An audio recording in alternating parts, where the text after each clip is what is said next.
thinking about like multiverse theory a lot lately. Mm-hmm. But like any multiverse theory, like there's infinite realities, and in those realities, like there's realities where you made different decisions than the one you've made now. Like I've seen enough hentai to know where this is going. there's a reality where like it's like man, what if I went to college out of high school instead of just like working some dead-end job? What if I did this instead? I think people don't get stupid enough with it.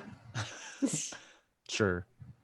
Because the thought I had a few days ago was like, last time we did Disneyland, I met a close friend of mine who I had feelings for in person for the first time, and this was our first date.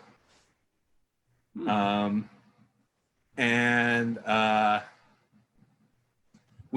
hung out at California Adventure all day. We like held hands, and it was just all day, just really, really pleasant. And then we went back to my Airbnb because she needed to charge her phone before she got back on the road to leave. And we just sat there and talked while her phone was charging. Then she's like, I should get going. And I walked her back out to her car. And we were there at her car, and she was like, well, bye. And I was like, in my brain, I was just like, I'm not going to see this girl for like a really long time, no matter what. So I should probably just take a shot. And we kissed, and it was our first kiss, and it was really great. Aww. And today, a couple days ago, I had the thought, like, what if instead of going in for the kiss, instead I just took a massive liquid shit all over my pants and said, oh no, I got a muddy butt. I'm Mr. Muddy Butt. Oh no, I'm a dirty, naughty little muddy boy. Oh, I'm Mr. Mud Butt now. Who's Mr. Mud Butt? It's me. I'm Mr. Muddy Butt. And for like 10 minutes, I couldn't get I'm Mr. Muddy Butt out of my head. And I was laughing. And I was laughing about it for so long.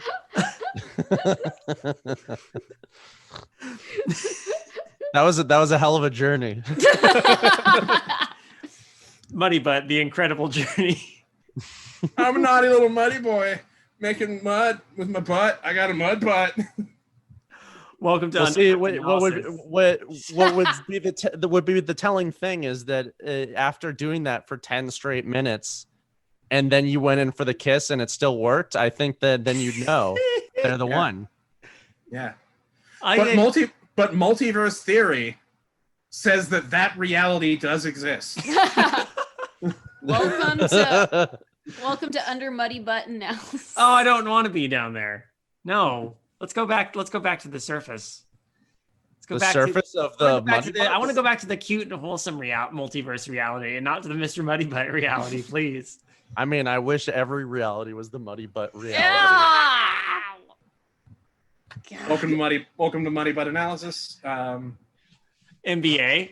The MBA. MBA. Oh my God. I got my MBA in Muddy Butts. Well, if it was the NBA, it would be the Nutty Butt. Somehow that's even worse. How do you nut in your butt? Oh God. Oh. I'm off to a good start, I think. And I think I've decided I want to do that bit for stand-up. Uh-huh. and how I want to follow it up is like after I do the muddy butt thing for like way too long, I say, let me give you another example. So two trains are coming at each other. So I start walking through like another scenario that's like what if I didn't like flunk out of junior college and go to an actual college, and like And like I applied for a scholarship and I walked into college, and then the first day I just shit all over myself. And it's like, oh no, I'm in college and I got a muddy butt. I got a muddy butt now. And I just stop and look at the audience and be like, this is the rest of the show. But like take that a step further though, like because like you get into like an Ivy League school, you complete like 4 years of grueling work, and then you get up on the stand to accept your diploma, and you're like, oh, I'm a muddy butt, like you just like shit yourself. Yeah, if I walk through a scenario like. No, that's good. If like in the second one, I walk through like me going through the whole college experience, and then get up to me like earning like my master's degree or whatever, and I walk across the stage, and then suddenly, I shit all over myself. Oh no! I'm a muddy little boy. It's the same joke. I'm a mud butt. I'm a muddy boy. You're all fucking stupid. I'm a muddy little boy. I bet people listening to this are like, are these the people we want reviewing our story? That's normally what we do on this show, but now we're just talking about Alan's muddy butt. Yeah. Yeah. A multiverse theory. From now on, if anyone has any issues with anything we say about their story, all they have to think about is me just going over and over again. Oh, I got a muddy butt. I would say this is, if you've been listening to us this far, this is a podcast that needs no introduction. So I'm not even going to introduce ourselves this time. We're here to read a story submitted to us by some old friends. Yeah. I'm, of course, Mudrick Buddington. I thought we didn't need any introductions. Well, you know, sometimes in life. I'm David King. It's 1 a.m. Okay. Yeah. So this is my wife, David King. And this is my husband, Kayla King. Yes, also known as Giacomo Jones. Yes. And also I'm joining us. Dedrick Shitbutt. And also, Dedrick, thank you for joining us. I thought we were, wait, It's been a while. I thought you were Spike Spiegel. I'm Well, so fuck this. No. Yeah, I'm sorry, I'm Spike Spiegel's evil twin, Dedrick Shitbutt. That was some weird Cowboy Bebop fan fiction. And then my OC, who was Spike's brother, Dedrick Shitbutt, showed up. It's like so. Oh, I got a shitty butt. Said Dedrick Shitbutt. There's shit all over my butt. He gets aboard the Bebop, and instead of doing anything cool in a situation, You know, I bet Kylie is so like, oh yeah, this is what I want to hear before my story is reviewed. The story, of course, being Cowboy Bebop fan fiction. Yes. Yes. This is so. Our friends Eli and Kylie have submitted us some stories they want to read, and it turns out it's Cowboy Bebop fan fiction about Dedrick Shitbutt. I think this is actually written by just Kylie Keen. Just Kylie Keen. Yeah, Kylie from our friend from Cinema Nippon and Animal Fact Files. We shall see, though. I they can clarify with us later who did what, but we'll attribute it most to Kylie. We're gonna give Kylie all the credit this time, just because we can. Eli helped, and Eli helped. Eli gets a gold star, and they're my new friends as of today. Yeah. Yeah. Well, actually, interesting fact. Earlier this evening, we had we did a bad movie night with Eli and Kylie and Ben, and this is the first time they'd had a chance to meet, and it was a good time. Y'all had fun. We watched a terrible set of cutscenes from the 11th hour, which go look that up if you're ever curious about wanting to see someone underreacting to house assault. And by that I mean houses assaulting people.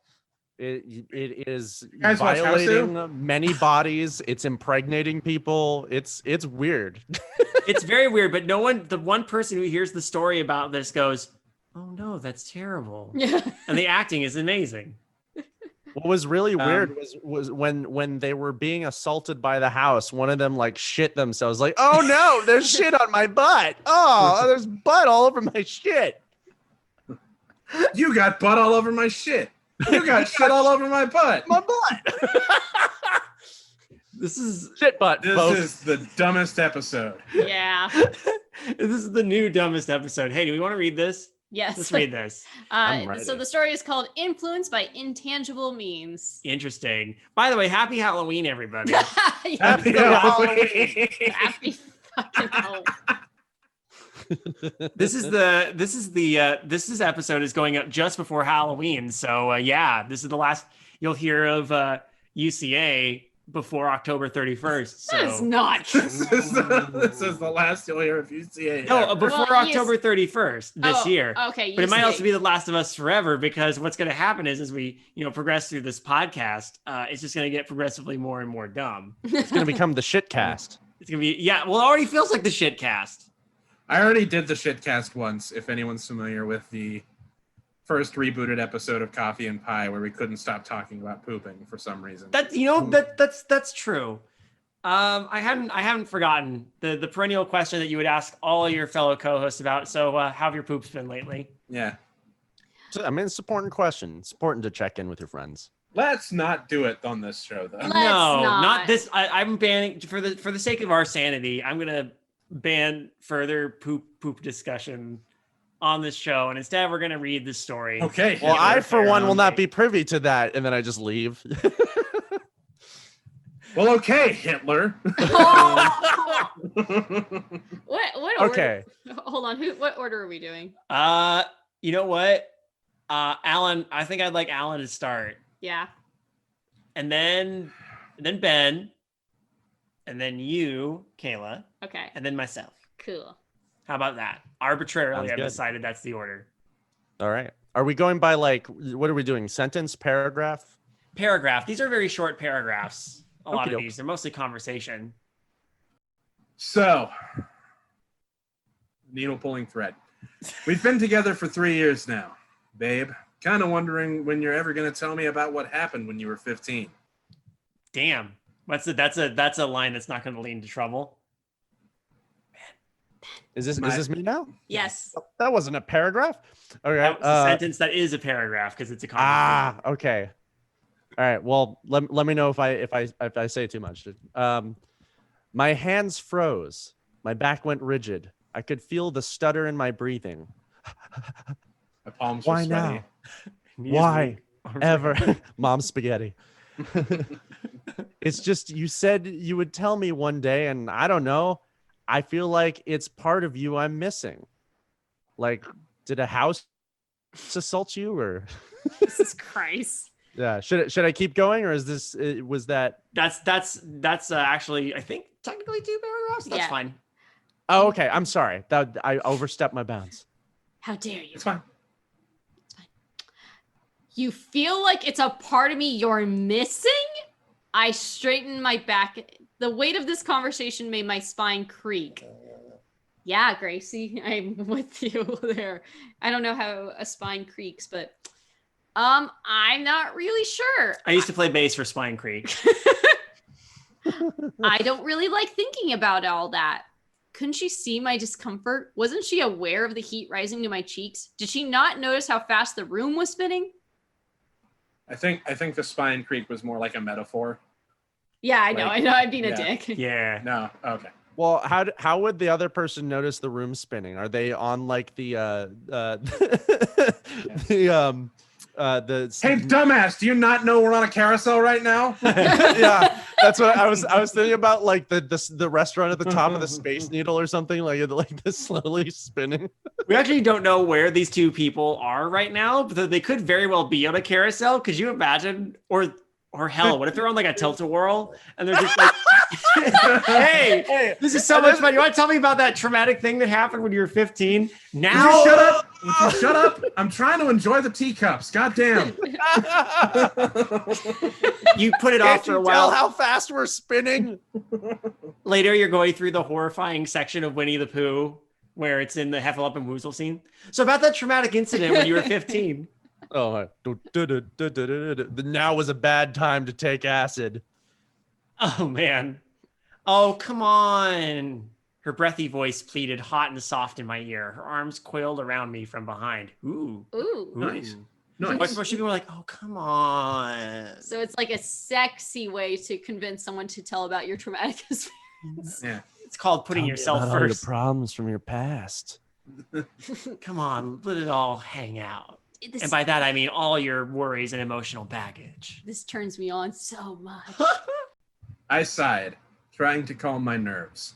My stomach was tight and it felt like something was rolling around inside. Okay, fine, I said curtly. What do you want to know about it? You said Jamie went missing, right? The glare I shot over my shoulder went unseen. Yeah, he just up and disappeared one day. Well, you've told me about that part. I want to know what happened when we went looking for him. She practically giggled as these words left her lips, knowing all too well that she had me in her grasp. What a bitch! I was going to do Wow. exactly what she wanted. I gave one last exasperated sigh as she came around front of me and plopped down on the big comfy chair. She looked straight into my eyes, enraptured by whatever it was I was about to tell her. I avoided further eye contact and began the story. What an interesting framing device, huh? Mhm. This is bizarre. It's interesting. It's I'm intrigued. Yeah.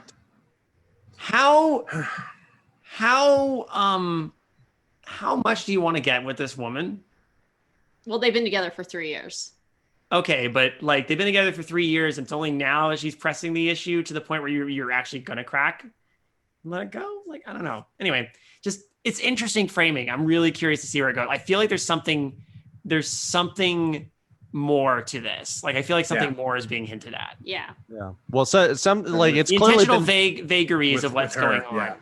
it's clearly been brought up between them before. Like the just not in any extensive detail that the other person has a grasp on what it is. Mm-hmm. That makes sense. Yeah. And like their story starts and they're like in the middle of like a train robbery, and then it's like, I bet you're wondering how I got here. Well, It all started. I was 15, nearly 16, Going no on longer 17. 14, not quite 17. Jamie had always been the tag-along, but the gulf between 16 and 13 felt a lot wider than 10 and 7. Also, 5 is a smaller number than 9. I know how numbers work. I'm a big boy. We were growing up, and I was growing apart. We'd had a few mishaps leading up to, well, you know. To what? Once I locked him in a closet overnight and told him if he called out, the Shadow Man would hear and drag him into the void, never to be seen again. Whoa. whoa. Cool. Good friend. Mom found him the next morning while looking for a certain pair of shoes. I was grounded for 2 weeks. Oh my gosh. The woman sitting across from me interrupted. Is that why you never want to go in the closet? Well, I mean, I came out. I don't want to go back. I was about to. I trained my eyes on a knot in the wood floorboards. My slippers pattered quietly on the hard surface as my leg jumped in anxiety. Well, anyway. As Jamie and I grew apart, his friend group and mine couldn't have become more different. Truth was, I got along with just about anybody, though my core group was always the nerdier kids. Weekends were spent playing hours-long sessions of D&D and trolling Reddit posts like we actually knew shit. As we were getting older, though, my friend group didn't want to hang out with the younger kids anymore. It seemed like it was my job to get rid of Jamie, to leave him behind in favor of my friends. It didn't bother me at the time. I saw him as a sort of pest, and while I look back on it now with regret, I didn't have much issue with how I treated him back then. The only time I got a bit concerned was when he started hanging around a small group of other kids, maybe 3 or 4 of them, who had this aura about them, I guess you could say. Hold on. So wait, Jamie is. So Jamie's the younger brother. Oh wait, younger brother. Are they Yeah. friends? No, I think brother. younger brother. Does it say they're Yeah, siblings? they're siblings. When did they say that? A lot earlier. Said something about mom finding him in the closet, and Jamie had only. Jamie's always been the tag along. Yeah. But the gulf between 16 and 13 were okay. Oh, that wasn't. Does it say brother or? I think it's implied that they are siblings. Okay. Like that makes sense to me. That didn't- Jamie is also a pretty gender neutral name. Are we sure it's a brother, not a sister? Well, they said It once says I, him. Once I locked him in a closet. Well, there you go. Yeah. There's me not paying attention to the pronouns. Yeah, Ben. Uh, There was nothing behind that. I just felt like I really wanted to say, yeah, Ben. Yeah, With finality. Sometimes you just want to say, yeah, pants. fuck you. okay. Who? Wait. Who? I think we're back to Alan. You know.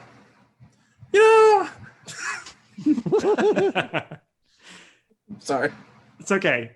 Know how some people just give you those vibes that make you think, oh, I don't think I would get along with this person. It's like the gut intuition thing that everybody says you're supposed to listen to. Well, I was feeling it like a stone in my stomach with these kids.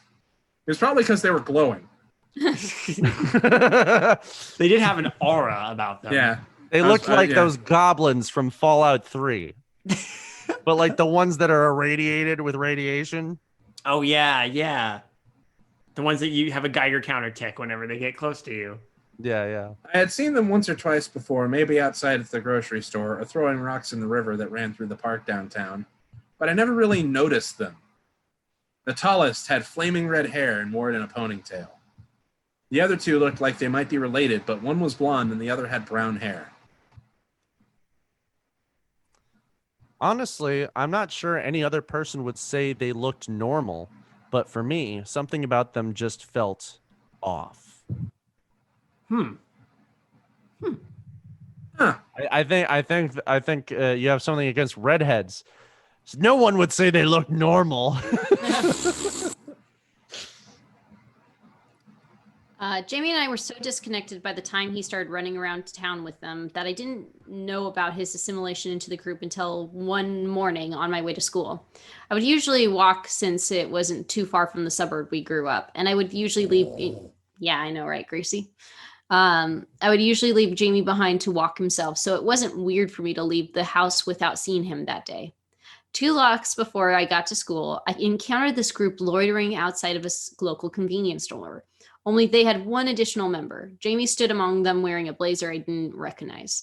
I looked at them a bit longer than I probably ought to have, because the kid with the red hair caught my eye and sneered at me. Jamie got a big kick of that, cackling alongside the blonde and brunette. The red-haired kid broke eye contact and turned back to the group when I averted my eyes and shuffled on. The day I couldn't focus at school. Since when had Jamie made friends with them? Wait, okay. I need to pause here because I misheard one word you said, and it changed that paragraph entirely. What was? I heard you say lawyering instead of loitering, and then there was something about one of them wearing a blazer, Oh, and I was like, "Are these kids just playing lawyer outside?" Objection. Did that one little kid trip you up when you're playing kickball? We can help represent you. I feel like a couple of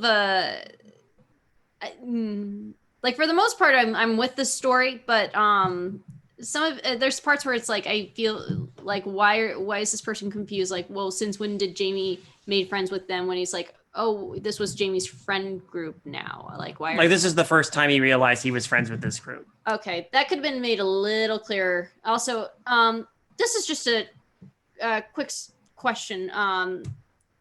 In real life, usually when you like look at people, yeah, you usually go by their hair or whatnot. But in story format, I'm not sure if it.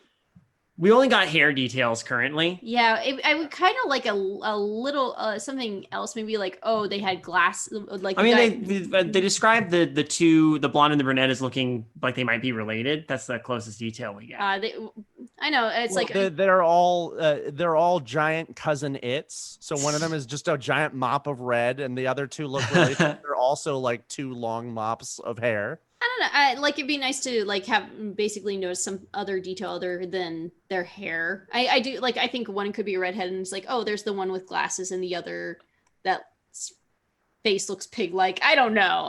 It's Uh-huh. just something. Just little descriptive details, maybe. Oh, yeah. Is Little- something to couple help others. us visualize them a little bit more. Yeah. Something a little more. The blazer is a nice touch. I do think. like that too. Yeah, I like that. But and also I know you're like, oh, you immediately got they were brothers. I did not. I do not see anywhere where it said your brother Jamie. That kind of would be nice Yeah. for me. I don't mind. Sorry. I mean, it's familiar enough. I think with this, just that the context clues were enough for me personally. Okay, I think it could have been just one thing that says brother Jamie because why would it? Because I was thinking like, oh, Jamie, your friend suddenly gone missing. Why do you want to know about that? Okay, that makes sense. Is if like she's been dating him for 3 years and it's his brother that went missing. Like, oh yeah, that's even bigger deal than yeah. Okay, I had a friend to go missing. Oh, that's sad. Like it's more not relatable. What's the word? It punches you more when you realize it's a relative. Like as a like with a significant other, I guess. I can see that. Yeah. I mean, I can agree with that for sure. Also, just hot take. I'm picturing the redhead as Archie from the Archie. Well, do they have a ponytail? I couldn't help but picture Roger Klotz. Later that night, I arrived home to find a slip of paper on the counter about some work thing that was going to take longer than normal and a $20 bill for pizza. That wasn't completely abnormal. Our parents had split long before Jamie even had the chance to form memories of our mother, and our dad was more focused on his work than his family to really be the guardian he needed. You can't buy parenting, he used to say, but you can sure come close. Damn. No, that wasn't the section of the note that had garnered my attention. It was instead the part that mentioned Jamie would be staying at a friend's house that night and not to wait up for him. My fists clenched, not because my younger sibling was hanging out with a group of strangers this morning, and now he wasn't going to be home, but instead because I was 15 at the time and the brains of teenagers don't seem to prioritize things the way they do as adults. No, all I could think about in that moment of building frustration was not only that little dweeb was somewhere else not only that little dweeb was somewhere else on a school night, but that my dad knew enough about it to give his ever elusive okay. Oh, like it's a preferential treatment kind of thing. Oh yeah. Yeah. Like basically as a 15-year-old, you wouldn't. It's like, well, why can't I do that? Yeah. Alan. I took the 20 and pocketed it. If Jamie was going to leave unannounced like that, he didn't need to know about the cash. We had enough food at home, and I wasn't going to eat a whole goddamn pizza. Yes, you are. I would. And pizza didn't sound all that appealing that night, so I figured it would be better spent on something useful. If Like it's a video games. If it's a shakaroni pizza, maybe. Oh my God! If they go out and buy Shaq Fu, we've come full circle. Yes. Listen to the At the choice very track. least- Wonder what we're talking about. I called around to my friends, but they were all busy, or else couldn't hang out since it was a school night. At the very least, we could play something online, right? One of my friends and I hopped online and played something multiplayer for a few hours while I shirked responsibility for my homework. Eventually, she had to go for the night, and I was left alone again. I took off my headset, and just as I was contemplating how to be less bored, getting ready to masturbate, a hollow knock sounded from the front door. Yeah, let's be real. So no shit, there it was.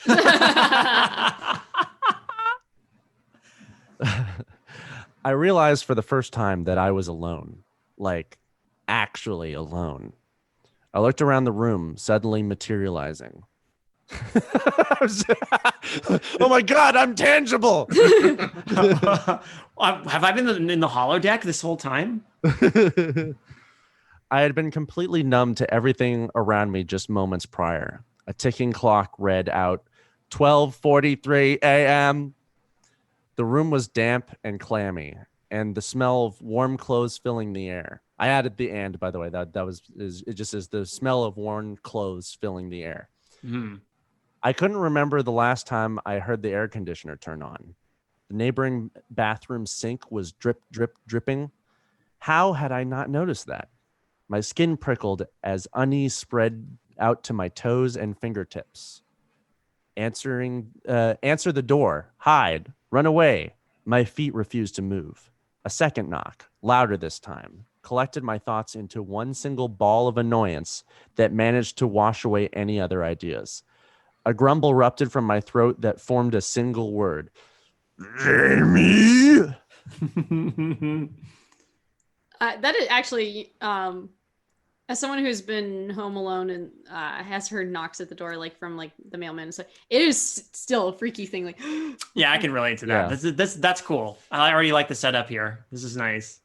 It turns out it's someone who had actually shit themselves and needed a fresh pair of underwear. jeez. No. You can edit me out anytime. I'm just going to make it very difficult for you. No, that's fine. A precedent has been set. It's okay. I'm sorry. I'm surprised that Alan has had the restraint to not, add on to that. I warned you how stupid it was. I peeled myself from my desk chair and opened my door. A long, dark hallway connected my room to the entranceway. On either side of the hall sat doors to Jamie's and Dad's room. Jamie's door remained firmly shut while Dad's yawned into yet another black abyss. I walked straight to the front door. The garbled figure standing on the other side of the door swayed idly. Oh, God. Oh, it's like a frosted glass door. I think so. That could add, that would be nice to add a little more detail about that. I hesitated, feeling like I didn't recognize them. Of course I didn't. It was impossible to see through the thick glass with the floral designs etched into it. Okay, yeah. Say that a little earlier. Slowly I reached for the deadbolt just as another knock resounded. Ooh. I skeptically unlatched the door and pulled it open a crack, only to see that the person on the other side was most definitely not Jamie. Oh, fuck. Uh-oh. Oh, God. It was Shaq. If only. There's something palpable in the time between realizing you have to make a decision and actually making it. Like, you could grab the idea right out of the air and swallow it, never to deal with it again. Of course, then you might risk food poisoning. The woman standing on our doorstep looked to me to be in her mid-40s. Her hair was dark, but had silver streaks that caught the moonlight reflecting in it in a shimmer. Red lipstick smeared her lips, and I could smell the faint sweetness of a floral perfume I knew all too well. My mother grinned wide. Hey, Goosebumps fake out. oh! Hey, sweetie, mind letting me in? Mom! I stated rather than asked. Where have you been? How have you been? Why are you here? Where are they? Well, the parents are divorced, so. Yeah. Makes sense, yeah. Oh, here and there, she said amusedly with a smile. Been better, been worse. You gonna, X gonna give it to you? You gonna let me in, honey? Her mom is Mrs. Doubtfire, in case you want. I stepped back. I stepped back, allowing the door open wider as my mom pushed her way into the entrance. Without a second thought, she kicked off her shoes. "Your father home?" she asked. I like how she's become delightfully British here. Yes. Everybody's giving her a different voice. I didn't mean your own. I shook my head. She smirked and smacked the array of light switches by the door. The whole room and adjacent kitchen were suddenly flooded with a combination of fluorescent lights. I squinted, my eyes recoiling from the assault of the house. Oh no! It came full circle. Oh boy, well played. Figures, she mused. He never seemed to be whenever I come around. Never seems to be. Oh, like home. Yeah, it's interesting phrasing. Yeah, it is. It's I paused.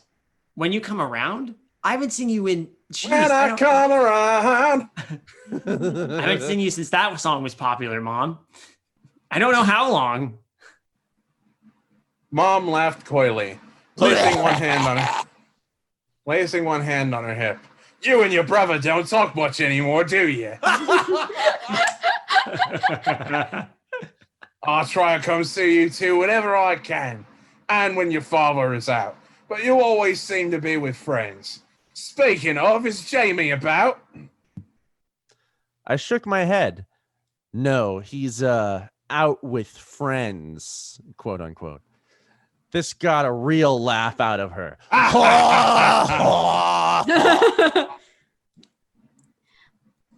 Yeah, I think it's just the same. You mind if I sit down for a while until he gets back? I expect we won't be running to your father anytime soon. Blows air out of the hole in her neck. Oh my gosh, that kind of hurt my voice a little. That was pretty good though. Thank you. Just don't strain yourself too much. Sure. I couldn't stop my hands from trembling. I wasn't sure if I was more angry or anxious. The room felt hot. The lights were like the sun. I could feel beads of sweat forming on my chest and neck. What the hell did she mean I don't get along with my brother anymore? And how would she know anything about Dad's schedule? Up until that point, I hadn't seen or heard from my mother since I was 5 years old. When I brought her up to my dad, he would smirk and simply say, "That damn bitch," and look out the nearest window with a distant look in his eyes. That damn bitch, Carol Baskins. Jamie always got this blank look whenever Mom came up, so I just stopped mentioning her altogether. So what the hell was going on? I bet You must be how I wondering got what here. the hell is going on.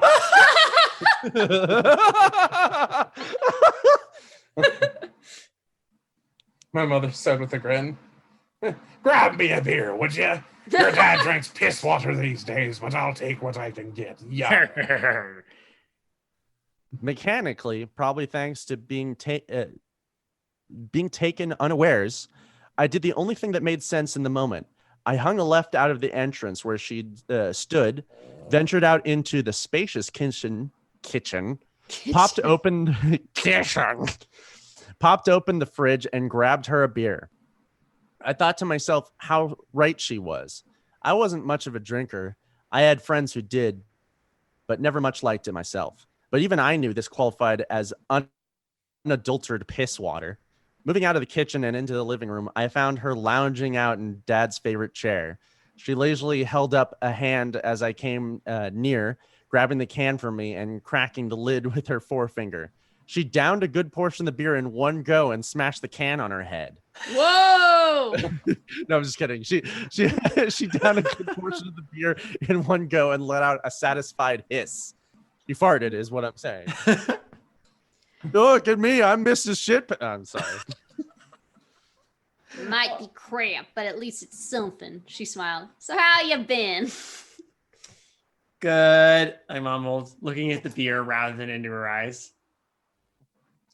How has school been? I couldn't tell if she was making small talk, making a joke. I didn't understand French, or if she was genuinely curious. Good, I repeated. She kept her eyes fixed on me. I could feel their pressure. That's good. She hurriedly replied. It sounded like, oh, sorry, hurriedly. That's good. She hurriedly replied. It sounded like it really had just been small talk. So it's been she paused to think, leaning forward. Actually, I can't remember how long it's been since I saw you last. 10 years, I mumbled, kicking around a piece of dust on the floor. Large tumbleweed rolled by. It rolled it. She left the door open when she came in, and a tumbleweed got in. We're being assaulted by tumbleweeds. We used to have tumbleweed ranches back here, but then they went feral. They still wander this cul-de-sac to this day. How many head of tumbleweed do you have? Make sure you get a lasso. These tumbleweeds are just tearing through the hay. There's a tumbleweed stampede. Tumbleweed stampede. I love it. I used to play bass for Tumbleweed Stampede. Oh. Country Western group. Yeah, I figured. Who? I think I just read so it's Alan again. What? Where are we? Woo. Time. Woo. Time sure does fly. So, hold on. Accent. Whew. Time sure does fly, she exclaimed. You're looking kind of scrawny these days. Jamie must be getting all the good food. I brought my eyes to meet with hers and drilled my gaze into her gray irises. What the hell would you know about Jimmy? She waved her hand and laughed like she had seen a baby do a cute trick. Well, maybe you would know better if you both actually talked. Who knows? You might learn a thing or two. There's more to this world than what the surface shows. She closed her statement with a final gulp of beer and motioned with the can in hand towards the kitchen. Which she smashed on her head and then belched. Yeah, she just points the crushed can to the kitchen. Okay, we're starting to get some clues here. What the hell is going on, though? Yeah. Is she a ghost? How does she know? How does our protagonist know what his mom or her mom? I don't know the gender. Well, it could be interesting if they've like seen like the mom. They have this mental image of the mom, and they're getting that exact same image. Yeah, I mean, Or they could tell it's their mom even if time has passed. like based on pictures and stuff like that. Yeah. I mean, Again, it's been 10 years, but that's true. That's true. They'd remember. I still get angry thinking that I didn't hesitate to do her bidding. Like a damn puppy, lost and confused. I felt even more alone with another human being in the house. When I entered the kitchen, it came to my attention just how alone I wasn't. Standing in front of the fridge was a wild-haired teenager about my age. What? Oh, I'm sorry. It wasn't a wild-haired teenager. It was the Tasmanian devil. I was just imagining like this like insane like Spins. well no I was just thinking of like those like kids that like have been raised by wolves, like literally like just like standing in the kitchen going, oh like Donnie from Wild Thornberries. yeah Oh shit. exactly. Yeah. Oh, that's an image right there. Outside, I heard voices laughing. I stood, feet frozen, hands spread, and held at my sides. My palms sweaty, you know. Yes. We know. Like they were seeking something to hold. The ponytail kid grinned and threw back the beer he was holding. Another knock came through the door, to which my mother was quick to respond. I couldn't move. My mouth hung slightly open. I felt trapped inside my home. A group of teenagers trudged through the threshold, all smiles and laughter. In 5 minutes, my house had gone from an empty void to a veritable party, and I was left alone as the dumbfounded host. Where's Jamie? Said the blonde kid I recognized from the morning's encounter. Shouldn't he be in here by now? Oh, I thought he was with you. My mom shot back, her tone growing dark for a moment. He's still in the woods getting ready, last I saw, the brunette kid offered. My heart was swimming so fast I couldn't barely register the conversation. His Is head. it cold? not What the hot. fuck is going on? I feel. Wait, is this a multiverse thing? Like, did Alan predict this? I'm wondering. What? Are one of these people Mr. Mudbutt? God, that'd be crazy. What's funny about this is that this is a text document that I could possibly edit and put in Mudbutt later in the document. Oh no. I'm sorry. Is it me? Yes, Sorry, these are going by so fast. Where are we? I told him. I told him not to dawdle so much, the redhead said behind me. I was swiveling around to listen to each speaker in turn. Wait, didn't we skip my mom's face? Oh, soften? sorry, I fucked up. My mom's face softened, her lips creasing into a smile. Shouldn't he be done by now? I told him not to dawdle so much, the redhead said behind me. I was swiveling around to listen to each speaker in turn. Well, we better go make sure he's all right, my mom cooed. Wouldn't want anything bad to happen to him. A hollow metallic clank behind me sniggled. Sniggle. Signaled. Wow. The end of the redhead's beer. The kid came up and grabbed my arm with a firm grasp, jostling me toward the door. Come on! He braved down my neck. We've got a date with your little bro. I don't want it to. That's a weird no, thing to that's say. incest. Ew, no. Oh gosh. My mom stood aside, allowing all of us kids to hustle out the door before her. I wasn't exactly keen on being a part of whatever this party was evolving into, but I got the feeling I didn't have much of a choice. As we exited onto the porch and made our way down onto the street, the lights flickered off inside the house, and a solid thud sounded as Mom closed the door and pulled up the rear. You ever explore the woods around here? The redhead sounded like he was winding up a joke. You ever been to a Turkish prison? You ever watch gladiator movies? You ever seen a grown man naked? It's both airplane or it could also be Jonathan Frakes introducing. You ever go wandering through the starry night?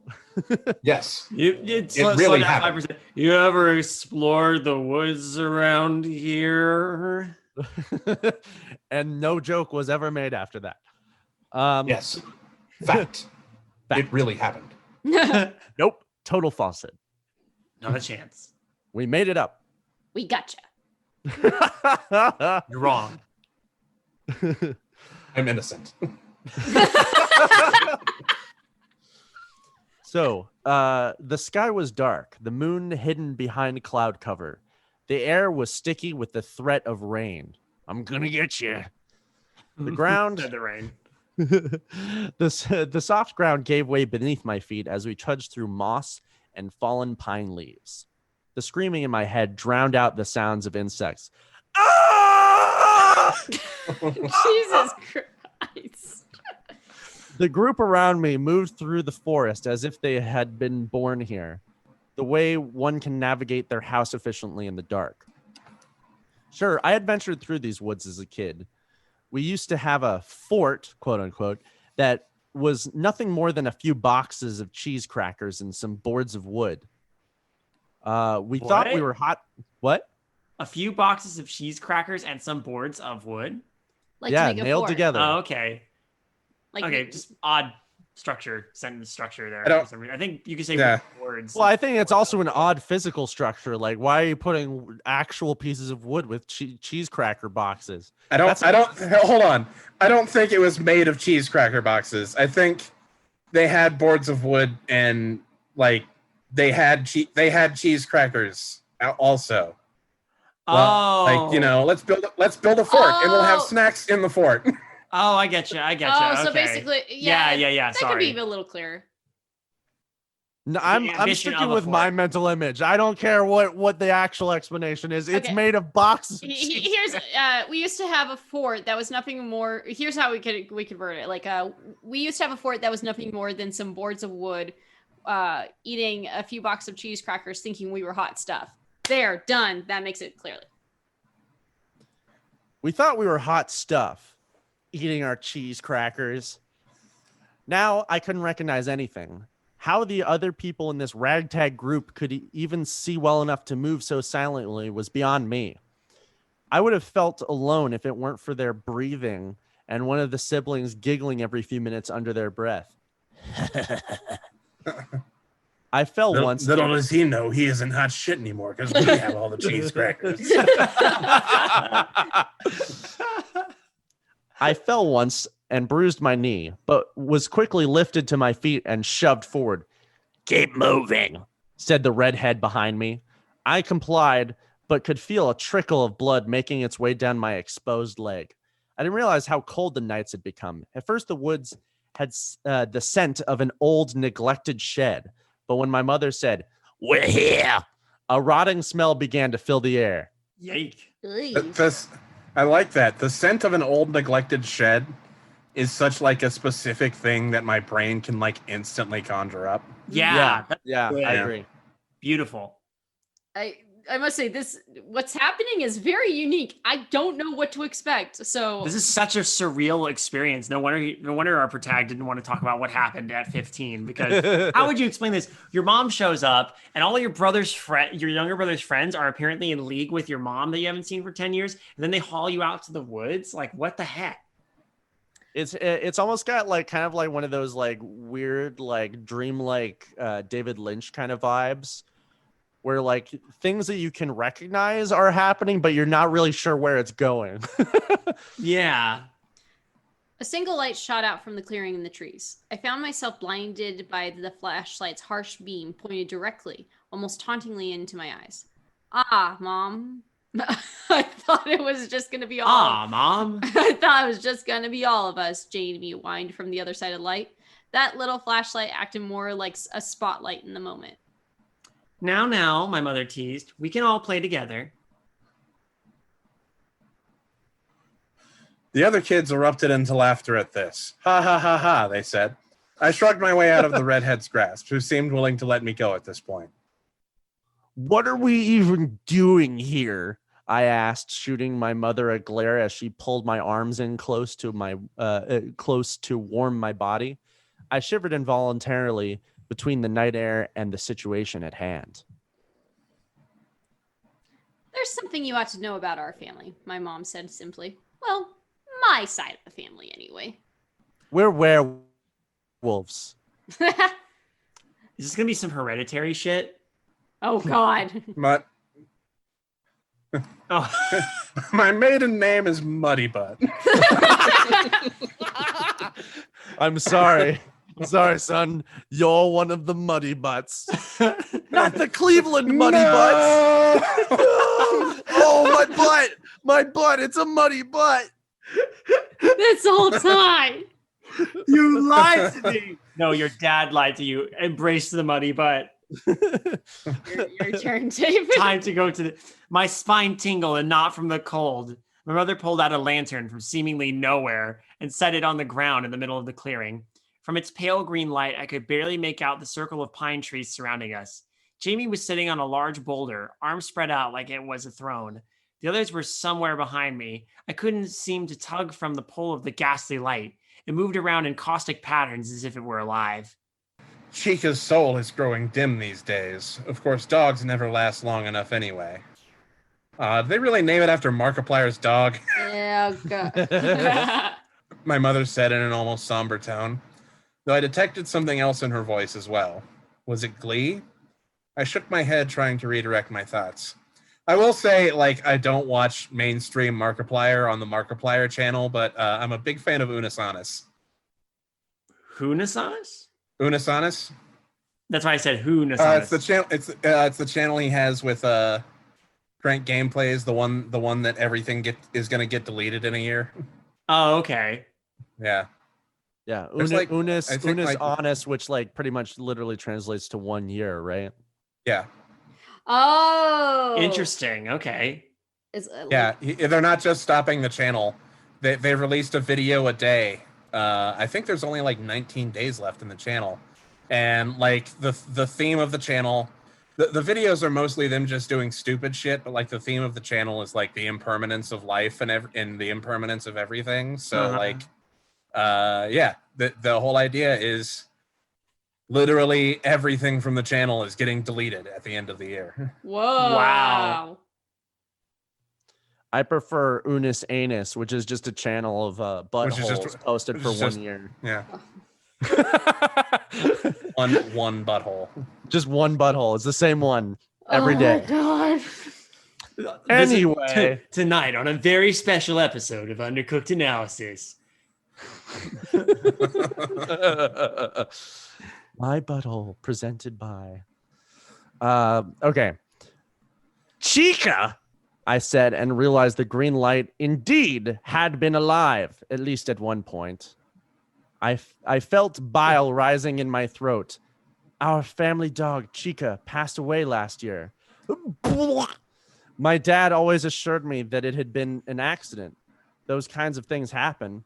But I could never forget the way her rib snapped under my foot. What? What? It had been dark in the house. She was black. I couldn't see. I didn't mean it.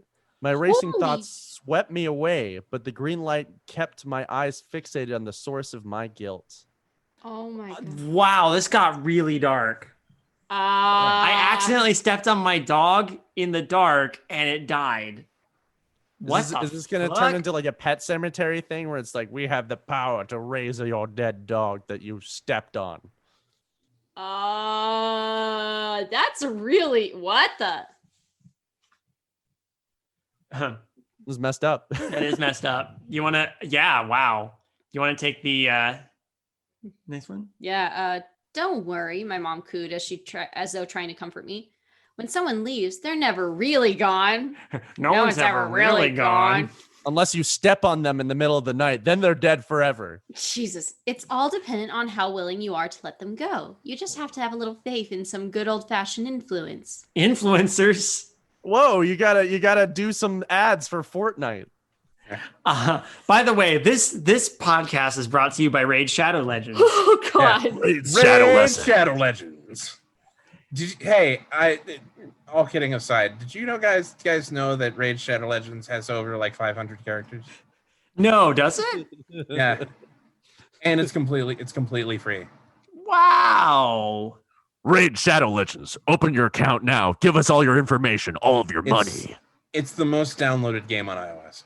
Oh, damn! Yeah, Influence. that's because Fortnite's gone. But Oh. Shut the cock of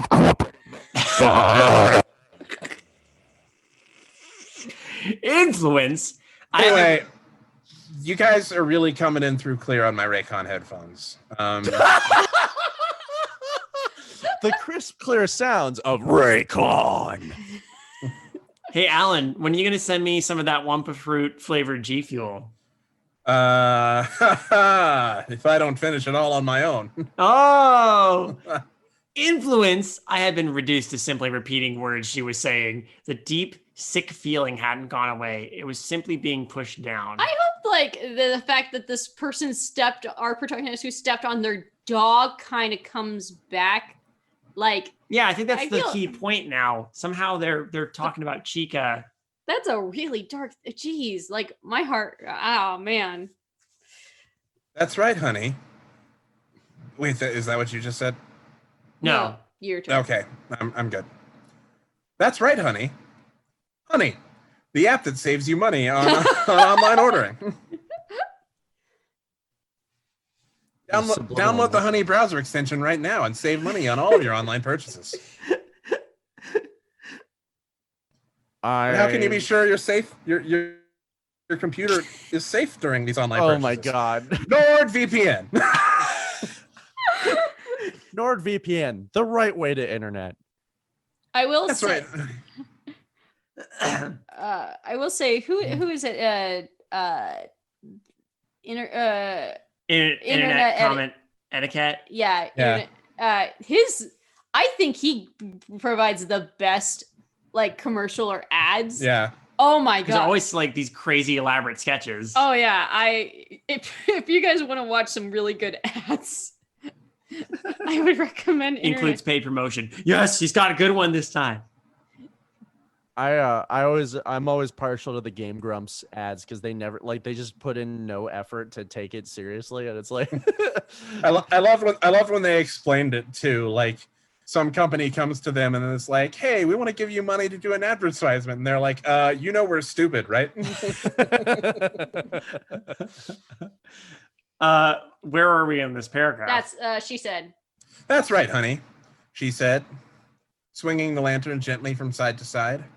The green light danced ever more intensely upon the walls of the clearing. In fact, the light seemed to go brighter with each successive swing. Jamie and the other kids sat in quiet observation as the lantern's glow began to outshine anything Jamie's flashlight may have hoped to do. I was transfixed, Chica's image taking shape in my mind, appearing in the gaps between the green lights. A million little Chicas bounded around the place, running free and happy as I could remember her. It's not exclusive to our family, of course, my mother continued. I could hear the smile in her voice as she faced me. The influence is as old as time. A tale as old as time. Probably older than humans themselves. These young folks have some inkling of it, and so does your brother.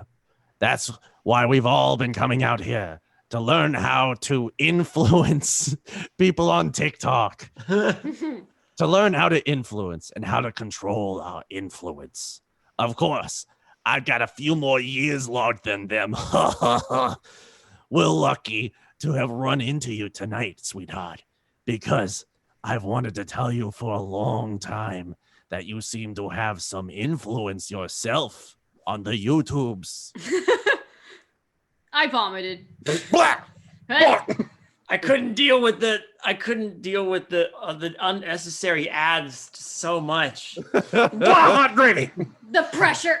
I couldn't take it anymore from all these ads. But it wasn't the kind of vomit that like you had drank too much alcohol. No, it was like pushing something out, like it wanted free. I choked on my own bile. Yeah. My breath caught between my lungs and whatever was trapped inside me. Oh, I heard my mother exclaim over the roar in my ears. Roar. Oh. Oh, Yeah. Gross, said a voice from behind me. I'll tell you what's gross, I replied. Not building your website with squarespace.com. I mean, honestly, all things considered, we did kind of use Squarespace to build a creative horror website. So I do, yeah. Squarespace is actually pretty good. Squarespace fucking sucks. You can't silence me. I'm just kidding. I also built my website. I'm muting Ben right now. I also used I built my website using Squarespace. Squarespace, the right way to internet. Squarespace sponsored this podcast. No, they did not. Nope. No, they I said Squarespace, comma, sponsor this podcast. We'll take your money. Oh, sponsor. Except we won't, because that's why we have Patreon, where you can come and support us and hear things like the dumb choice drags we did earlier this episode. Where we talk about Shaq Fu. Did you know that the Harlem Globetrotters? Yeah. Did you know that the soap that you use has like weird, gross chemicals in it? That's why you need to use Bigfoot soap. What? There's some ad that always that's maybe the most infuriating ad to me. I have not heard this one. I think I specifically did a post about that one. Oh, really? Keep reading and maybe I'll get to it later. Okay. Sounds okay. good. We only got a little bit more to go. Yeah. Well, let's do this. My face was hot with tears and sweat. I can remember the last time I took a breath. How long can a human survive without air? There's definitely an answer to that question. What's happening? What am I even doing here? That's what I want to know too. What the hell is going on? Where are they? The round object dropped from my mouth like a lead ball. The blood covering it reflected a sickly brown in the green light. Oh God, is that my blood? No, oh my God, that's a muddy butt ball. Oh no! Oh! The mud butt legacy. My head was spinning. I could feel liquid dripping off my lips and tasted something metallic. My teeth hurt. I tried to scream, but my mouth couldn't form words. It was like my jaw had been stretched beyond its limit and wasn't able to realign. Oh, I gathered the bottom of my shorts in clenched fists. My shirt clung to the sweat pooling around my body. Even the wind seemed to be watching in silence. The round object was about the size of a baseball and had formed an impression in the ground where it landed. Holy shit. And then it moved. Oh, he's just given birth to a baby ball. Whoa, little baby ball. Did he just give mouth birth to a new dog? Oh. Oh no. Okay. Yeah. If so, cool. David. Is it me? Oh yeah, sorry. The ball rolled, slowly at first, but picking up speed, right over to the group of teens. I was a bit too preoccupied to hear or see their initial reaction. I was too focused on the feeling that my teeth had been pushed out from my mouth. At the last moment, I looked up to see the blonde kid had pulled out a weathered old cloth and was scooping the ball up into it. Once it was adequately swaddled, the ball simply disappeared into their pocket, where it left a hefty bulge, but came to rest. I'll show you a hefty bulge.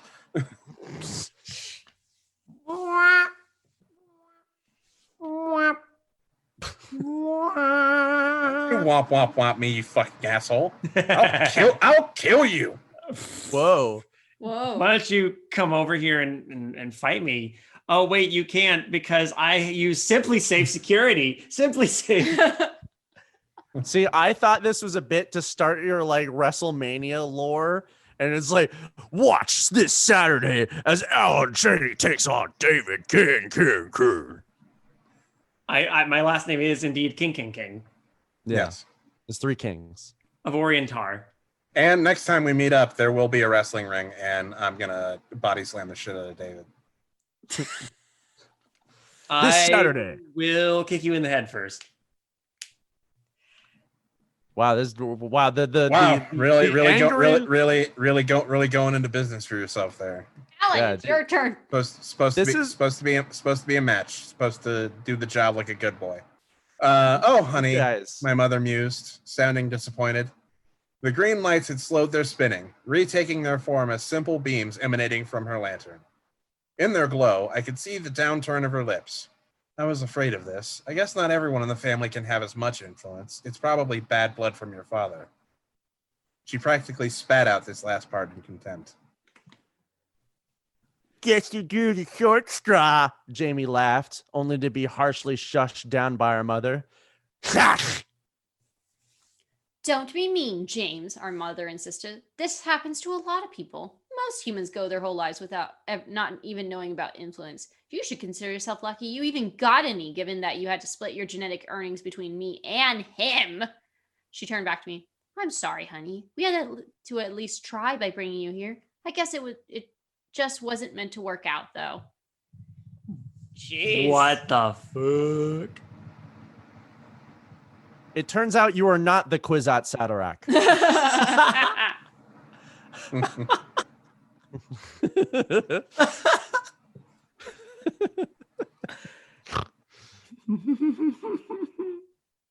Oh boy. I'm sorry. As if on cue, the sky opened up. It is me, right? Yes. Okay. Rain poured down on the clearing in torrential sheets, with thunder crashing down to deafen the whole discussion. My mom shuffled anxiously, passing one hand in front of the lantern. Its green emanation ceased. The circle of trees was cast into an abyss of moonless night. The rain's white noise increased in volume until it drowned out everyone more completely than the intermittent roll of thunder. The same sensation of utter aloneness creeped into my consciousness. I still don't know what the fuck is going on, but it's intriguing. Yeah, no, it's... Yeah. You're a witch, Harry. Seeking cover, I immediately made for where I estimated the tree line to be, heeding not the squish under my feet, as I stepped through my own sick. My light clothes were already soaked through, my face whipped by the wind. By the time my flailing hands finally found a tree trunk, I was sure now that no one else had stuck around. I never figured out how they had fled the area quite so quickly or discreetly. Yet this profound sense of emptiness came to fill the clearing, as though it were a quicksand pit and I was left a sole survivor. Wow. Punch that loneliness in. You just got ditched. Just got ditched in the middle of a storm. It's crazy. In the woods that you can't navigate. Yeah, wow. Sucks to be you. It wasn't until morning that the storm let up. The pale, jaded dawn crept slowly upwards behind the heavy gray blanket of cloud cover. I like the pale, jaded dawn. Like that's pretty cool. Yeah, that's really cool. I spent the interceding hours stumbling around, blind and drenched, wandering in circles and wondering if I would make it home alive. Like, that's not like funny contextually, but like out of context, someone stumbling around blind in the woods and like drenched is kind of funny. Like, not literally blind, by the way. That's not funny. I get you. And then, without any celebration, as if it was just as natural as ever, the clouds broke. The sun peeked over the horizon, and I exited the forest into my very own street. Dad was... Oh, sorry. What? Never ignore me. Okay. Ignore me! Ignore me! This was just a warning. Dad was just stepping out the door for work when I came hobbling up to the porch. For once in my teenage life, he appeared legitimately shocked by something that was affecting me. He took me to urgent care, where a doctor informed me that while I didn't have any specific illness, I was sick enough that I needed to stay home and rest. I asked her multiple times if my teeth were broken or my stomach stretched beyond repair.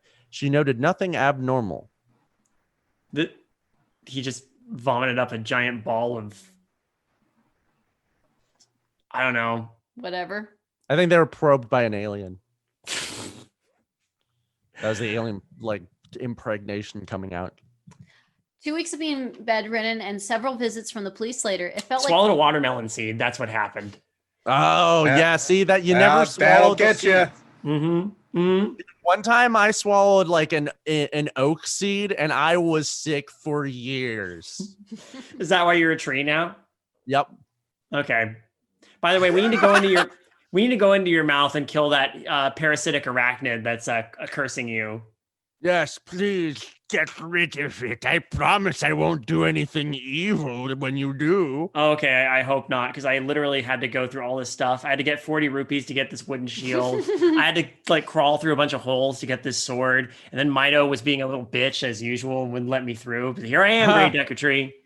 That little Milo, I pay him just good enough for him to do that every day of his damn life. You mean what, shuffle around with his hands on his hips like an Like he asshole? doesn't even move his feet. He just kind of slides around like on like one axis of the world. Yep, he's a real wonder that Mito.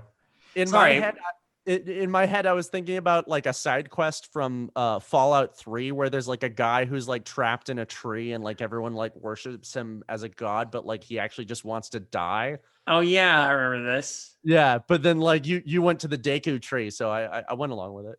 Oh well. 2 weeks of being bedridden and several visits from the police later, it felt like the adult world was gearing up to let Jamie go. Wait, what? He left? What happened? Like, just they all left, and then it's like, surprise, there's no Jamie? Like, Jamie... Yeah, I guess Jamie was missing, and... Jamie never... Okay. Thankfully, my illness had me working on a different schedule, so when they had just given up hope, I became well enough to form my own one-person search party. Where the others had failed following the official missing persons report, I was determined to make do on my responsibility as an older sibling. Dad had been convinced that my talk of mom was the ravings of a fever dream addled brain. A fever dream addled brain. I feel like there's a better way to say that. But I knew what I had seen. If for no one else other than Jamie and myself, I needed to find him. I feel like there was like a little piece missing there where like they said that the Jamie went missing. Yeah, that's the thing. There should have been a point like no one had seen my brother in a while or something like that. Like, yeah. My determination lasted another 2 weeks, spent searching the forest that forest clearing. No matter where I started or where I ended, however, it always seemed like I was going in circles.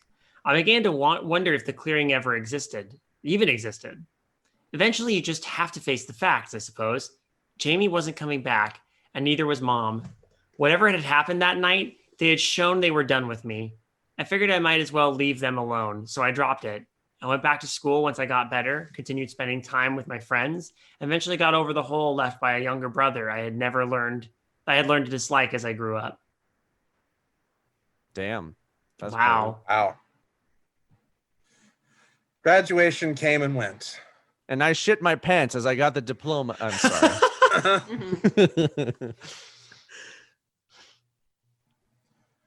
I was accepted into a university a few states over. You know the rest from there. That I met you when we started dating. You reading the story, Alan, we're dating. I'm dating the person telling the story? Whoa! Narrator, the whole time. What I never told anyone back home was that the day before I left my dad's place for here, I went out looking for Jamie one last time. Call it nostalgia or melancholy or melansthalgia or that I have a dead brother out there somewhere. But something drew me back to those woods. I stepped down off the porch and strolled casually into the forest by the side of the road. It was another gray afternoon, not unlike a morning. I had come crawling out of that very tree line. Within 10 minutes, I was right where I needed to be. Here in Fraggle Rock. Here in Fraggle Rock. I couldn't tell you why if I tried, because I don't understand it myself. It was as though something was guiding me, or like something had stopped me from getting there before. It was like this was the time I was supposed to be there, not a second sooner. This time I would not. Kwisatz Haderach. I will find the Quixotic medallion. Oh God. I stopped for a moment on the edge of the circular clearing with the big rock Jamie had used as a throne. It was like I had remembered it, but felt like a dream. The colors were all wrong. My memory had painted this place in green, and here it was in diffuse gray. There was no longer the same place. This was no longer the same place. Its energy was gone. I didn't hear any wildlife sounds as I took a step into the circle. There, slightly off center in the clearing, I saw a familiar looking metallic ball. It wasn't shiny though. It was a dull, almost rusty brown, like it had been sitting there for decades. I reached out and touched it, and honestly, it just felt like a baseball, cold and inanimate. I can't say I wasn't disappointed that this was my consolation prize after all was said and done. After all was said and done, it wasn't right for you to run. I got a rock. Haha. She sighed sadly. I'm sorry, babe. That sounds really scary. Oh, we're back with the girlfriend. You're back in the present. Her eyes spoke sadness, but her lips curled a bit. That must have been really hard for you. I raised an eyebrow. You mean you believe all that? Gotcha! You've just been punked. I made all of it up. Oh no, my brother, Steve, cancer. He's dead. Oh. Oh, and I didn't really step on my dog and kill her. I mean, I did step on my dog once and startle her, I'll but get you know. back to that in a little bit. Let's finish the story. I mean, I've stepped on my dog more than once, but she mostly just yelped and got angry with me. I just added that for sympathy points. Anyway, sex. I'm a little shit boy. Have sex with me.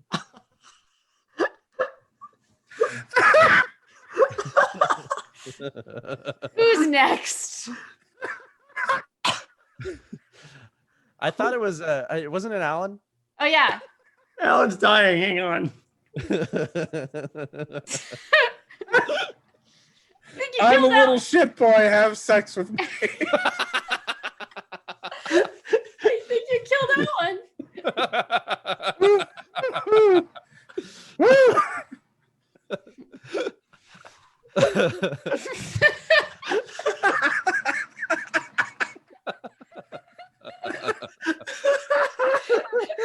Okay, Alan's laughter is infectious.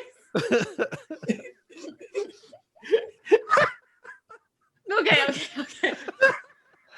Alan, can you do this?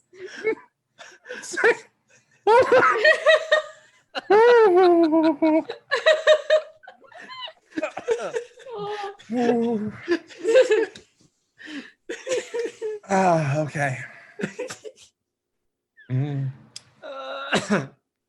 She nodded. Of course. Why wouldn't I? How can I be with you if I don't trust you when you tell me a story like that? Gotcha. She was taking this exceptionally well. I hadn't told anyone before and had been deathly afraid she would break up with me once I finished the whole tale of like how I stepped on my dog's head and killed it. Yeah, we needed. I will. Thanks for listening, I said quietly. It was a lot to handle, and I would rather not think about it too much. She got up from the chair and walked over to me. Sitting in my lap, she hugged me tight before relaxing and looking me in the eye. You don't have to think about it more, babe. Though I do have one question.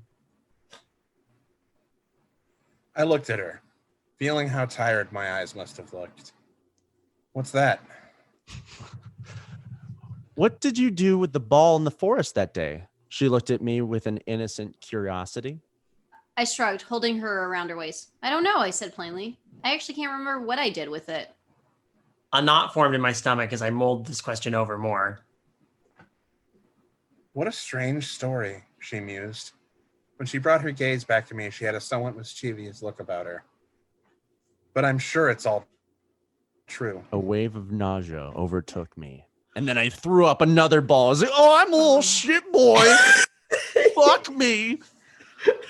God, this story is weird and fascinating and trippy as fuck. What the fuck did I just read? But okay. No. It's interesting. It is interesting. This is definitely. This is so weird. I like it, but it's weird. But I like it. I think the whole stepping on the dog is way too like much of a shock for like just something like, oh, the dog just died And I assume. Well, I guess they wanted the narrator to feel responsible. Like, But- you can but use that's your the- influence to bring the dog back. I think that was what was being hinted at. I mean, if it's your dog, and if any dog dies, whether you're the cause or not, you're still gonna feel a connection to it for the most part. Oh my gosh, but it does make a lot of interesting foreshadowing from earlier. I'm reading an earlier paragraph. I sighed, trying to calm my nerves. My stomach was tight, and it felt like something was rolling around inside. Ah. See, I thought it was loose change, but now this makes more sense. He's got a metal ball in his stomach. And I'm trying See, to. do you guys remember on the Twin Peaks: The Return when they turned Dougie into that little like metal ball? Oh yeah, I do remember that. I don't know why, but like that I mean I know why, but like that image kept coming back to me when they brought up the little ball. Yeah, I was kind of thinking about that Because it too. kind of has that like I said, like kind of that weird like dreamy David Lynch type of quality to it. And I'm kind of curious. I'm kind of curious about like the themes that they're exploring with this story, because it's not immediately apparent to me personally. Well, first off, loneliness comes up quite a bit. Yes. And this feeling of not being as good as your brother, that's another thing. Mhm. Or because there's a lot of times it's like I was so upset because he gets to go out and I don't. And Yeah. the fact is I feel like there should be a few more details just to, or at least to have the details come up a little earlier. Like, I feel like it should have been come up earlier. Like, oh, what happened to your brother? It's like, you said your brother went missing. That's enough. Like, just that. Like, why would I get it? Like later on it gets said, but at least, I don't know.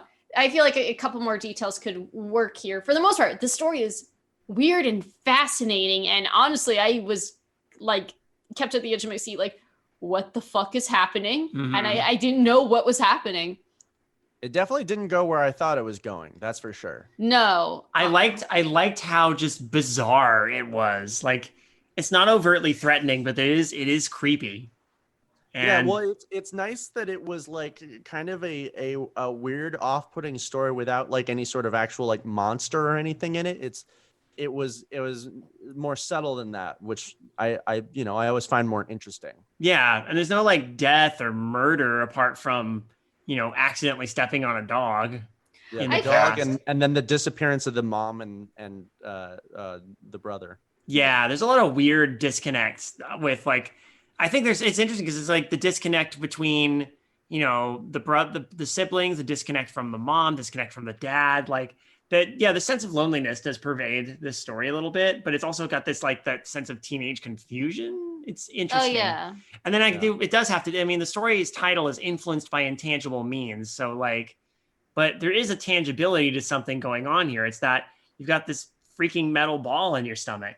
I feel like there should have been, and I think we all agreed, like there should have been a point where it should have mentioned like Jamie never came home. We never saw him no one saw him after that. The police, like something of note that like this character's brother went missing. Mm-hmm. Hey, here's a hell of a callback for you. Here's that tweet I finally found. Oh boy. We interrupt you boredly watching YouTube at 5 a.m. to ask, why is your soap so gay? Our manly masculine man soap is all natural and manly and smells like pine tar and whiskey and other manly stuff. It'll put a beard on your penis. I'm not insecure. Look how plaid my shirt is. Nice. Thank you. Thank you for that. Okay. That was beautiful. Yes. What do you think, Alan, of this story? I like this a lot. Yeah.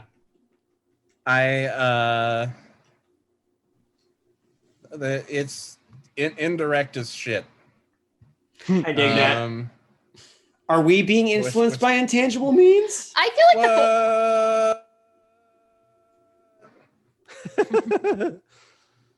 feel like the focus is more on more on emotions and feelings that are happening rather than the world around them. If you think about it, Yeah. like No. which is a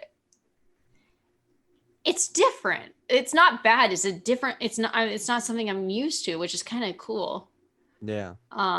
But yeah, I think there could have been a few more details here and there, and I'm not sure if the whole stepping on the dog and killing it thing is necessary for what they're trying to accomplish. Unless you want to make the character feel guilty about killing a dog. It was an accident. If that's the case, that should have been earlier on, or like been more significant, because that's a very, like, oh my god, that's horrendous. Well, it's a I think big. it punched when it needed to punch, though. That's the thing. But Yeah. why? Why is it there? Why does it need to be? It's there to why do make- we need that punch? There's other times we can the punches are needed. This one doesn't feel as needed. I mean, it's Well, sorry, I think it might be there to draw your attention to something like that's like a really shocking image / revelation, and then like we're surrounded by all of this like other weird esoteric stuff that we don't get like full explanation for. We assume it's some sort of like maybe like a birthing ceremony to resurrect the dog, possibly. But like I don't know, like I don't want to completely write it off until I have further information as to why it's there and why it was placed in the story. I feel like, okay, so what I think the significance is they seem to be telling our protagonist, like, listen, if you really want Chica, you can use your influence to bring Chica back, or something along those lines. But then like why? it's starting to evoke the thing. Like he saw the light start to look like Chica, like he's using the intangible influence that's maybe inherent in him, but instead of it working, he vomits up a metal ball, and that's like, oh well, that didn't work. Well, if You that's clearly don't have the same power that we do. if that's the case, why the stepping on the dog? Why, if it's like something that this character would really want, why can it? That should be evoked more. Like, oh, I love this dog. We spent time together. It was sad that their life was cut short due to whatever car ran over, eaten by coyotes, something else. Why they did this character? I don't know. Because that puts the burden of responsibility for his death on the character. Yeah, like I feel like they had like somehow, even if it was an accident, the protag feels personally responsible for Chica's death. But why does that have to be a thing? That I think that I don't know. Like for me, I feel like it's a little too heavy-handed for if it's something that they're supposed to want so badly that their influence is supposed to bring Chica back. I don't think stepping on a dog is. I think that's a little too like, holy shit, that's horrifying. Here's the thing. I think that's the thing that came to mind. If I stepped on a dog, it would be all I thought about for the rest of my life. But this is the only time that it's brought up. Like there's never any mention of it. Like earlier, like, oh, I think about my, I see something about my, like something reference to the dog. I turn away. I don't know. This is the only time Chica is ever brought up. But I think whatever this ritual that they're drawing him out to is like. And this was a year ago. Like this wasn't like something that happened like when he was little or like years ago. This was very recent. I feel like you make a good point. Like there, maybe could drop little hints about it. I don't know. It's weird. I don't know what feedback I could give necessarily, because it's really going for something that I'm still having a hard time trying to wrap my head around. What I'm saying is when he gets to the forest and this ritual happens, he doesn't instantly start thinking about Chica. It pops up because it's probably the thing that's most in his mind. He feels the presence of Chica. Yeah, but I don't. It's like, but his mom does bring up Chica. That's how he thinks of Chica. Why does there have to be a moment where he steps on the dog to kill it? The mom. All right, so the mom knows about Chica. Maybe Chica's soul is still alive specifically because he killed it, and that's part of the influence. But that's not like hinted at or anything. Again, it's such it's not a lot. I don't think a lot is explained here on purpose. Yeah, I think there could have been a couple more details. Again, it's just such a horrifying event. Way too horrifying to just like throw in the middle of a story and be like, what the fuck? Like if I ever did that, I would be horrified. I would not stop thinking about it a year later and just be like basically hating myself if I ever did that. Like that is, again, it's so like that's so horrific that I'm trying to figure out why is it here. But basically, because the fact that it pops up so suddenly and so jarringly in this really horrible things, like why wasn't this a bigger burden on the protagonist's mind before this? That's what you're getting at, right? Like either have it be more haunting or maybe tone down the death so it's something that they could have maybe gotten over a little faster. Yeah, it's a weird balancing act. I get it, but it's like in a weird way, the shock value I think is kind of important here. But why? Why is it important? Like, I don't know. Well, not important. Like I think from a purely reader's perspective, I think the discovery out of it is like for us, like whoa. But I don't disagree with you about the hints or maybe whatever, like maybe some modification to make it fit in a little better. That's what I'm thinking. In the context. If it's supposed to be here, I think I don't know how to improve it. That's the main thing. I don't know, or not improve. I don't know how to modify it. Yeah, I don't know if what the at it intention earlier is. would work just because this is a story being told to someone else. Yeah, Well, but go ahead.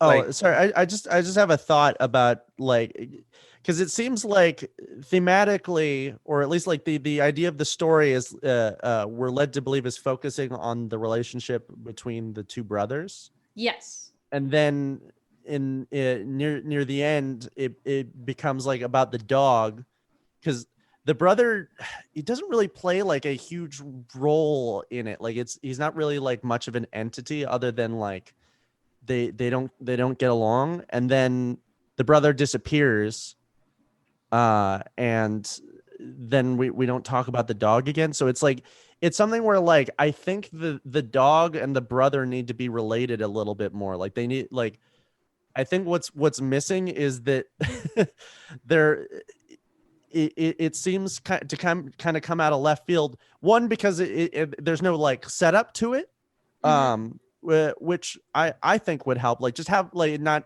specifically allude to what happened, but you know, the fact that this person feels guilty about something that happened to their dog, and also that like it needs to relate to the brother somehow, because as far as I can tell, the brother doesn't really relate to what happened other than like kind of a feeling of jealousy. Like maybe the brother like in front of them like is able to conjure up like another dead family pet or something, and like when they try and do it, like it doesn't work, and then the brother and the mother are gone forever, and that's like a deep seating sense of insatisfaction. Well, that's to me like clearly the ritual that was supposed to happen was he was supposed to bring the dog back to life.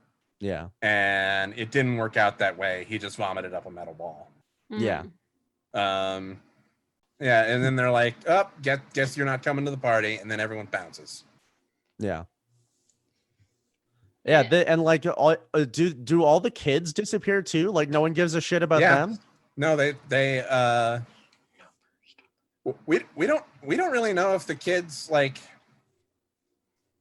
have parents, or they just it's just a roving band of children. That's a good point. Yeah. For the most part, this story is strange and unusual, and it's fascinating, and it is for the most part like horrifying in a way that it works and is unique. I just think I think there's a couple of ideas that can be tweaked a little better, or to make something more clear if the idea is supposed to be made clearer. Keep it indirect. I do like the indirect feel. Yeah, there's a balance to be struck. Yeah, there is a balance to be struck, of course. And for the most part, they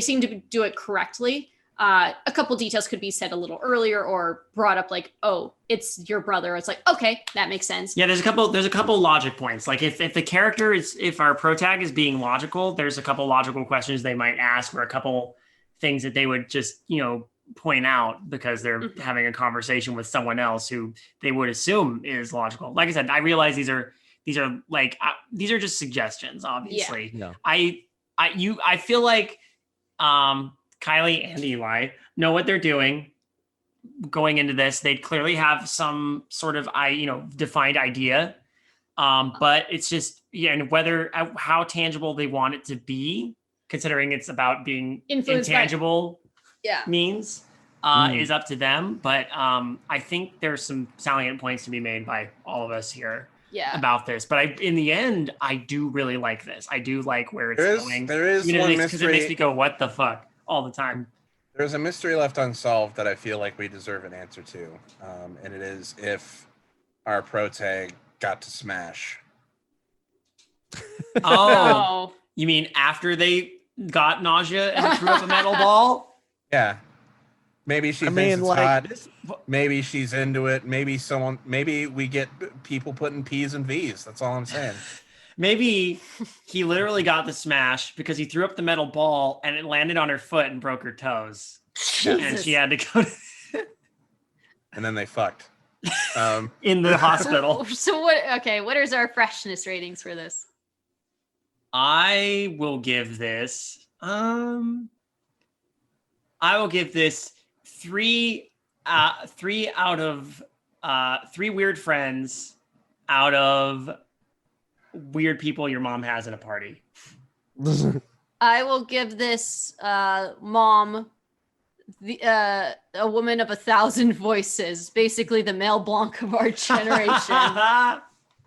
I will give this 4 metal balls out of a potential shitty little boy. I give this 3 Harvey Firesteins. Figure out what you want with the rest of that. I will also give this the honorary mention of 2 beer cans crushed on a forehead. Well, the mom character was so weird. Like she was like a bizarre entity. She sure was. Entity is the way I would put it. Yeah. Got said earlier that made me laugh so hard I don't even remember. Something about I'm a shitty little boy. Have sex with me. I'm a little shit boy. Have sex with me. Yeah, that was it. Yeah. that was it. That's the one. So it's going in. It's going in. It's going in. Hey everybody, thank you for We'll joining do it live. us for this. Fuck It's it. all live. Fuck it. Thank you for joining us for this episode of Undercooked Analysis. We're tired and we're gonna go to bed But wait, very soon. I first need to announce a couple things. First off, we have our Halloween charity live stream this Friday on October 30th at 6 p.m. Pacific Standard Time. You can watch it on our creative channel, YouTube. We will be carving pumpkins and talking about Halloween and raising money for the Trevor Project. So, Are you gonna drink beer in one gulp and crush it on your forehead? Alan might, but Yeah. Yeah. as well, October 30th is when the new Midnight Marinara comes out. Yay! So look out for that. That'll be fun.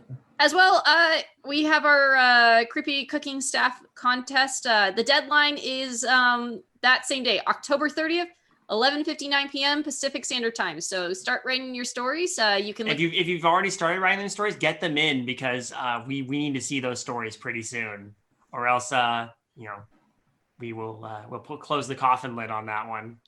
Throw up a little metal ball. I'll throw up a little metal ball and drop it on your head. Right. You can look up the details on the creepy cooking staff writing contest on creativehorror.com. And along with our Boo Olympics, the costume contest will be revealed on Halloween on Saturday. So look out for that. This has been another episode of Masterpiece Theater. And we leave you with these closing words. I'm a little shit boy. Have sex with me.